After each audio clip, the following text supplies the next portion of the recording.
Okay, in our next video we're going to show you how to reassemble the primary drive sprocket and gear for the CB750, and we're going to show you how to assemble it. It's going to go right in here. And as always, my friend and confidant is joining me, Samba, the French Bulldog. And then my buddy Mike is here. He's also putting together his Vespa. It's going really well. Hopefully he'll be able to get it together today, and we'll be all set. So what we're going to do is we're going to put this thing together. I got a little bit of assembly lube here that I'm going to use to just like liberally put on everything. And the reason why we have to reassemble this thing, and the reason why we had to take it apart in the first place, is because we have to replace the oil seal, which is this piece here. If you go to somewhere like 4-into-1 or CB750 Supply or Vintage CB750, any of these websites, they should have a kit. I believe there are 7 oil seals that are on the CB750, but unfortunately I won't be able to be quoted on that, but I think that that's how many that there are. And they should come in a little kit, and it should be obvious which ones kind of go where based on the sprocket sizes and so forth. So I'm just putting a little assembly lube on the skier here. I might not need it, but I'm going to do it anyway. And the way that this goes on is oil seal goes on first. There's this little kind of guide here that goes on first, because you won't be able to take the gear off unless you have like a puller or something. So that goes on. Then the oil seal goes on, right? So those 2 pieces. Then the sprocket goes on, and sometimes you want to check for oil holes to see if oil flows through this particular socket. It looks like it doesn't. It's also hollow, or it's also not hollow, so that's another dead giveaway here. So that goes on, right? Then this little guide piece goes on, and it goes on not in flush with the screws, and then it moves to be flush with the screws, and then this little thing comes back. Now these are M10 bolts that go inside, and looking at the torque requirements, so it's hard to find the torque requirements. I go to this website.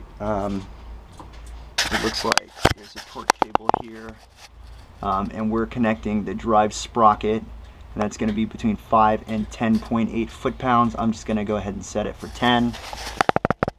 That's easy. And then we have the torque wrench here, which is set for 10. I'm going to take my M10 and put it there. So I'm going to hand tighten these at first. Yeah, that should be set correctly. I'm going to hand tighten these at first, and then I'm going to go ahead and put it in the vise.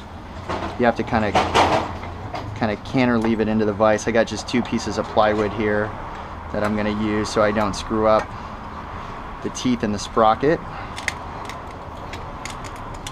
And then I'm just going to make sure that that's set in. This is set for 10. Check that again.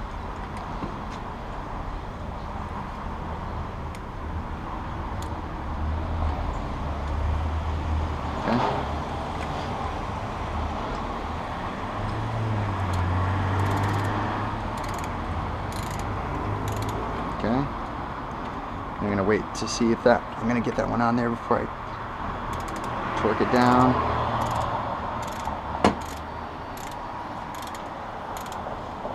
Okay, those are both fairly tight. Now we're going to torque them. There it is. Do not over torque anything, because you will definitely rip the heads off of bolts, and then you have to wait for like a week or 2 to get a new one. That's if you can find it in stock anywhere, and it's just a real big pain in the ass. So that's all put together again, and again, the reason why you have to take it apart in the first place is you got to put this oil seal back on. You got to find a new oil seal. So we're going to install it now,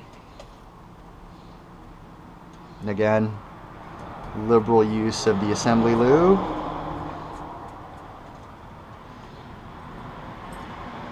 This doesn't need to be lubed. These bearings aren't going to move. It's inside the bearings that move, but it just makes me feel better. And this goes in like this.